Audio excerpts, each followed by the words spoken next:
And you talked about how, Mickey Arthur's Australia, I'm saying, Pakistan, won 80% of their T20Is against the top teams.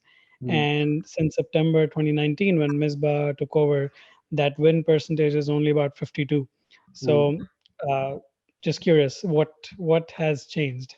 Because the personnel, from a personnel point of view, there's not been too many changes. Obviously, right now with the T20 World Cup coming up, they're trying a few faces, as you mentioned, but the core team remains the same.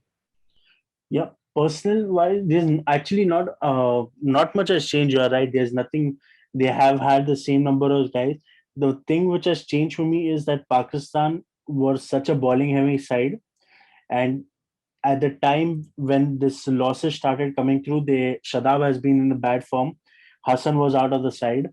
Shaheen, who was dominating for in that start in that phase when that whole Pakistan even number one phase was happening, even Shaheen was started becoming expensive in the lure for wickets, which I understand that's fair enough because he is one bowler he believes he doesn't mind giving away runs as long as he gets wickets.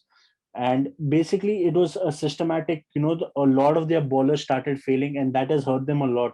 So I think that once Pakistan gets into that whole, if they get like a pitch which suits them, especially that third T20I, it was a perfect kind of game for them.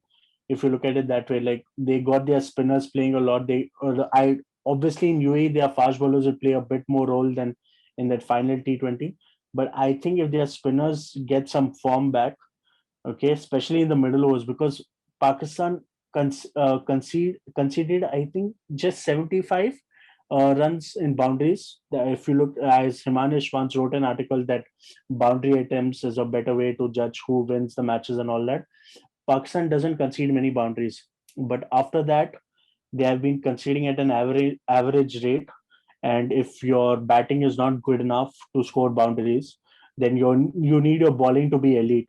But Pakistan's bowling has been anything but elite